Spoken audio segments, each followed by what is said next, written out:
अस्सलाम वालेकुम, मैं हूं फैसल अली और आप मेरा यूट्यूब चैनल देख रहे हैं। दो बड़े नेटो इत्तेहादी जिन्होंने शाम की जंग में बड़े पैमाने पर एक दूसरे का साथ दिया, तुर्की और अमेरिका, इनके दरमियान सफारती जंग शुरू हो चुकी है और इसकी वजूहात क्या हैं इस बारे में आपको बताएंगे। यकीनी तौर पर तुर्की के वो 13 सिविलियन अफराद की किलिंग है जिनको नॉर्दर्न इराक में मारा गया है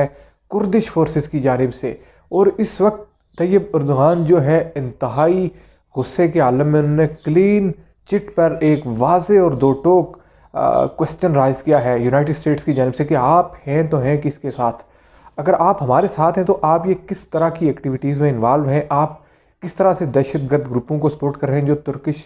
शहरियों को मार रहे हैं, उनकी किलिंग में इन्वॉल्व हैं। उसके साथ साथ इंतहाई अहम बात,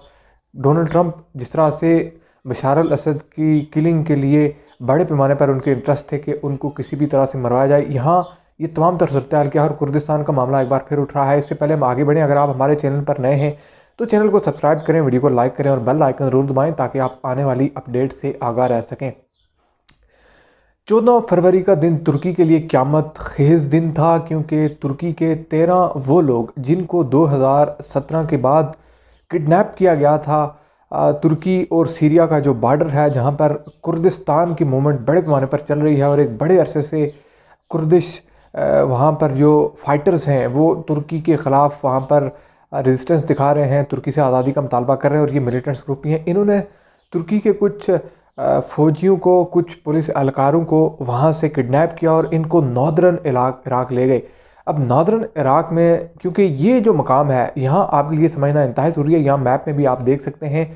कि तुर्की और शाम का जो बॉर्डर है इसके साथ एक ऐसा मकाम भी है जहाँ पर इराक का बॉर्डर भी है। तो यहाँ पर ये जो 3 मुल्कों का बॉर्डर है ये बहुत बड़ा कॉन्फ्लिक्ट जोन है। सबसे ज़्यादा तुर्किश फोर्सेस के हवाले से तुर्किश और सीरियन फोर्सेस के ख़िलाफ़ सबसे बड़ी रेजिस्टेंस कुर्दिश जो फोर्सेस हैं, कुर्दिश जो रेबल्स हैं, इनकी जानिब से इसी इलाके में सामने आती हैं, क्योंकि यहाँ से कुर्दिश जो फोर्सेस हैं ये कार्रवाई करके या तो इराक में घुस जाते हैं या फिर सीरिया के कुछ इलाकों में जाकर रुपोश हो जाते हैं। तो इंतहाई अहम बात, 2017 के बाद जब तुर्की के 13 लोगों को अगवा किया गया, जिसमें कुछ फ़ौजी भी थे, कुछ पुलिस सरकार थे, और इनको कुर्द जो हैं इन्होंने अगवा करके नॉर्दर्न इराक में ले गए और एक बड़े अरसे तक इनको डिटेंशन में रखा। और कुछ रोज़ पहले ये खबर सामने आई, यानी 14 फरवरी को, कि उन 13 लोगों को कत्ल कर दिया गया कुर्दिश रेबल्स की जानिब से। अहम तरीन बात यह है कि तुर्की ने एक हफ़्ता पहले एक बड़े पैमाने पर ऑपरेशन शुरू किया था और इस ऑपरेशन में इनकी जो स्पेशल कमांडोज हैं, स्पेशल यूनिट्स हैं, इन्होंने तुर्की और सीरिया के मलका इलाकों में और बिलखुसूस इराक में भी, इराकी बॉर्डर के साथ वो इलाके जहाँ पर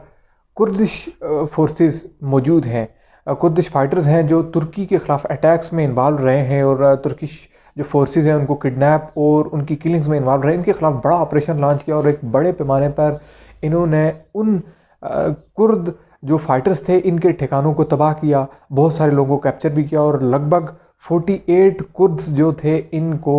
ऑपरेशन में मार गिराया। इंतहाई अहम बात इसी ऑपरेशन के दौरान सामने आई जब तुर्किश फोर्सेस नॉर्दर्न इराक में सर्च ऑपरेशन कर रही थी और एक गार जब इन्होंने कैप्चर की और जब इस गार का जायज़ा लिया तो वहाँ पर इन्हें अपने 13 तुर्किश सिटीजन्स मिले जो साबिक जो फ़ौजी भी थे और उसके साथ कुछ पुलिस एहलकार थे और ये लोग अनआर्म्ड थे, यानी इनके पास वेपन्स नहीं थे। ये वही लोग थे जिनको किडनैप किया गया था। तो ये इंतहाई तकलीफ थे और दुखद बात थी तुर्की के लिए। और इसके बाद से एक बड़ा यकीनी रिएक्शन सामने आया तुर्की की जानिब से और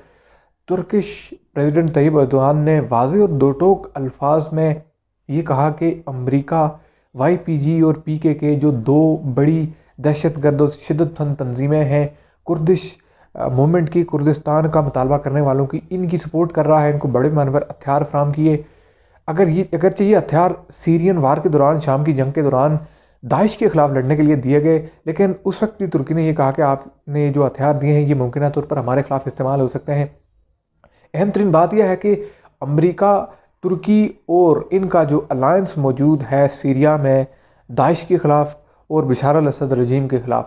इन्होंने उन ग्रुप्स को भी इन्वॉल्व किया सीरिया की जंग में जो ख़ुद तुर्की के ख़िलाफ़ थे, लेकिन इन ग्रुपों को इन्होंने नज़म किया बिलखुसूस यूनाइटेड स्टेट्स की जानिब से जो कुर्दिश फोर्सेस थी,